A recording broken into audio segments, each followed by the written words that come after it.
All right, thank you very much, Claire. Well, vitamin C is back in the news now as possible therapy to help improve recovery in patients with COVID. But does this actually mean that you should take vitamin C supplements to reduce your risk? Joining us now for the answer to that and the research to back it up, we hope, is we turn our diet nutrition expert, Dr. Beth Kitchen from UAB. I say that facetiously, of course, because I know you're going to talk about a little bit about research. So let's talk about it. Vitamin That's C, a right. lot of people are talking about it a lot, really since the pandemic started. That's right. And you're right. People have been talking about it. And some early studies showed that there might be some benefit once you have COVID of Hmm. taking high doses of vitamin C. And these studies are continuing and they're really ramping them up because we're still not out of the woods. Yes, we've got the vaccine, but we've got a long haul in front of us and a lot of people will still get sick.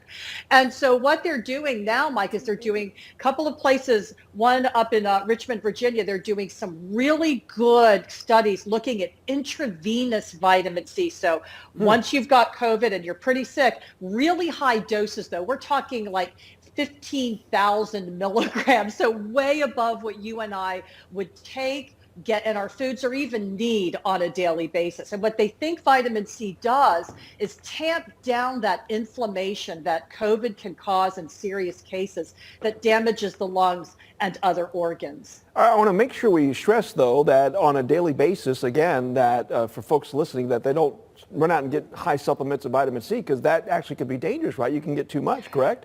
That's right. And again, vitamin C's role in COVID is not preventive. It's Right. more as an adjunct to treatment. And it's not a cure. It helps. It's what they think is that it's going to help people to have better outcomes. So we're not talking some big cure here, but anything that can help is good. Hmm.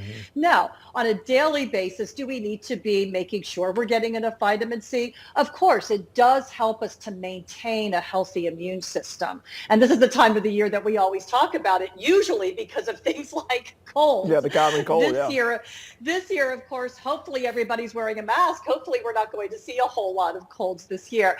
But it turns out, Mike, that getting your daily dose of vitamin C is actually pretty easy if you're eating your fruits and vegetables. All right, and we got it on the screen now, so talk about the easiest way we can get our daily Yeah.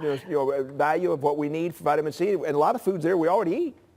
Right. We need about 90 milligrams of vitamin C a day. And as you can see, eating foods like red peppers, drinking some orange juice, eating fruits like oranges and grapefruit and kiwi fruit, there are a lot of really great sources of vitamin C out there. Now, some people look at those foods and say, I can't eat those foods. Maybe you have stomach acid problems and you're not able to drink orange juice or get Hmm. citrus fruits or eat a lot of red peppers for whatever reason. If you take a basic multivitamin, they usually have that 90 milligrams of vitamin C. So you can supplement. I don't recommend that people take a lot of additional vitamin C. There really doesn't seem to be a whole lot of benefits. Definitely don't go over 2,000 milligrams of supplemental vitamin C a day. It can cause stomach cramping, diarrhea, all kinds of side effects that you really don't want to have. All right, Dr. Beth Kitchen, some good information this morning. We appreciate it. Hey, get your C, folks. All right, thank you, Dr. Beth. Thanks, Mike. All right.